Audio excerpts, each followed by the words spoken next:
it was a double bounce, but the replay clearly shows it wasn't. Shows how hard these balls are sometimes hard to see.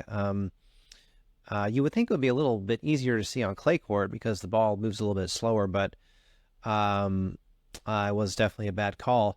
Korda, actually, really interesting player. He's actually beaten Sinner before in straight sets, but as we all know, Jannik is just a different player last year and this year. Former Australian Open champion. That's Jannik's first Grand Slam win of his career. He's super excited and so young. It looks like the future of tennis for sure, along with Carlos Alcaraz, who pulled out of this tournament because of injury. That was a huge bummer. There was a chance, of course, that we could see Alcaraz and Sinner play each other, and that's not going to happen. But Djokovic is in this one. Nadal isn't, but Djokovic is in it, and that matchup would be just absolutely massive, and I think would break the internet. So we'll see what happens in this one. I think that Sinner, unpopular opinion, kind of has his hands full, doesn't he, with this match? We'll see what happens in this one. Of course, Sinner coming off winning the Miami Open, and he beat Dimitrov. Sitting here today, I'm sitting here right now in the South Lake studio. This is a suburb of Dallas, Texas. But when I was watching the Miami Open between Dimitrov and Sinner, I was in Wichita Falls, which is a small town in Texas, about 2 hours north of here. But back in studio today, super fun, super excited to see this tournament roll around and see how this goes. Sinner, the favorite in this one, but I think Djokovic and a few other players, maybe Medvedev, who Sinner demolished in Miami Open, has a good chance in this one. Dimitrov is also playing in this one as well, and other huge big players. What a privilege! What a privilege to watch this tournament that really has the class and money, quite frankly, the prize money and the way the event is run.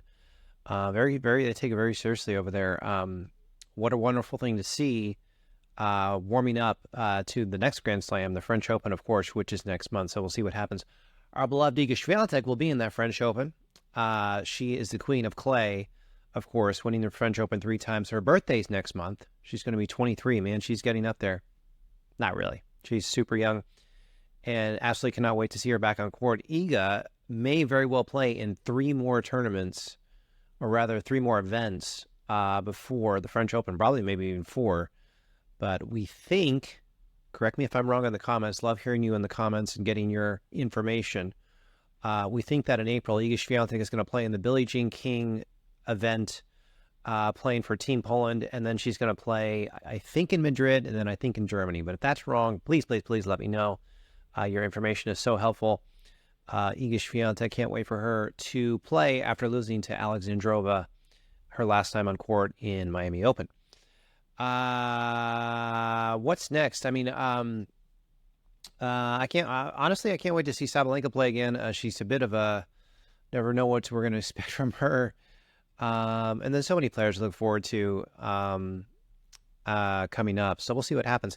If you're choosing to watch, tennis right here on Best Muscle Video on YouTube, thank you so much. I know you have so many options on where you can watch your analyzations on tennis. So if you're choosing this one, thank you, thank you, thank you.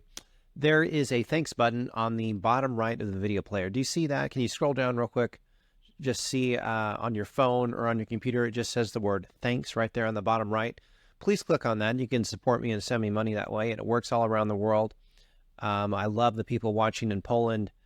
We cover so much Iga Swiatek, as people sometimes say Iga Swiatek, as Americans say, but of course it's Swiatek.